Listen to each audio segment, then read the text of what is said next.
Westye Bakke was a simple man from modest roots, and yet without him, the modern-day home refrigerator may not exist.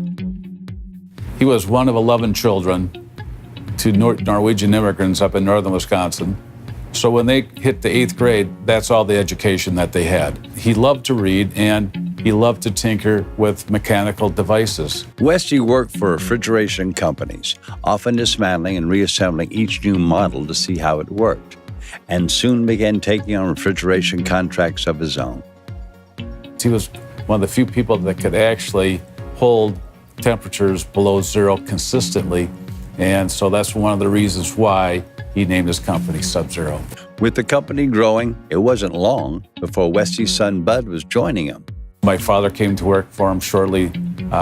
He went to college for a few years, and he started working for my grandfather also in 1945. So it was a very modest startup of a business. The company focus was strictly commercial work until the 50s, when a wealthy family approached Bud with a dilemma. They just didn't like conventional refrigeration at the time, which were big chest freezers and things along that sort. So they contacted my dad and said, we have a closet here that would be a great place to store our refrigerated items.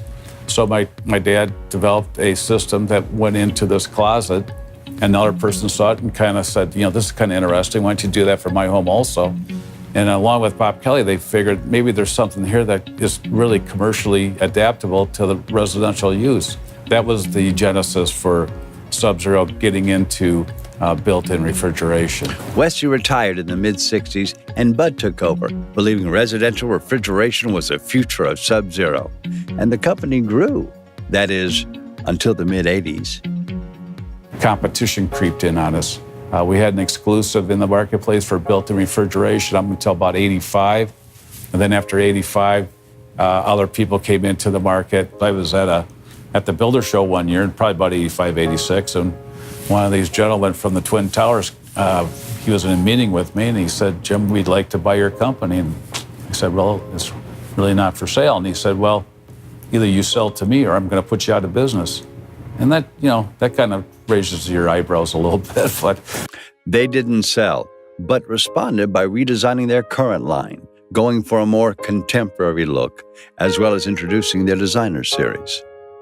There's a new way of looking at refrigeration in the kitchen. Before, people would put one big refrigerator in the kitchen. Now we're telling people they're only 27 inches wide. Now you can put 3 or 4 of these units, module units, in your kitchen, so you can place the refrigeration where it makes the most sense. The company flourished, but Bud's health began to deteriorate. So Jim stepped in, and much like his father, he saw the company once again needed to diversify to grow. For years, Sub-Zero had primarily been focused on refrigeration and freezer products. When Jim Bakke came on board over 25 years ago, he saw and had a vision that we needed to be something bigger.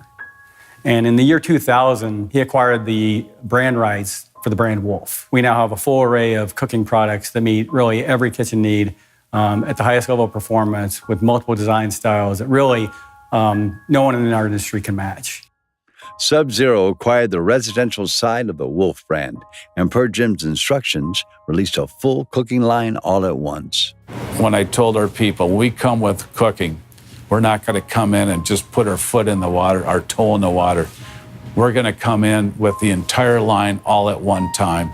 And so when the recession was ending in 2010, we actually had the largest new product launches in our company's history. People loved what they saw in our new products. And really, from that time forward, Wolf has been a tremendous success. The company is bigger than ever, all while having a product that is primarily manufactured in the USA. Now we have over 200 acres here, and the original building was 400 square feet, and now we have 1.6 million square feet of manufacturing on this campus. And we bring people into environments like this and put on a cooking demonstration for them, show them all the refrigeration. They come into a facility like this, they see the garden, which they don't expect. And, it's a beautiful garden, and it's kind of garden to table, and we prepare, on our appliances here. We just added another 400,000 square foot facility onto our Wolf building, not only for Wolf, but it's also going to be the manufacturing for our brand new dishwasher line, which is going to be Cove. With new products and no signs of slowing, Jim's goal for the future is a simple one. We want to be known as the specialist in refrigeration, that's Sub-Zero, the specialist in cooking, that's Wolf, the specialist in cleaning products, that's going to be Cove.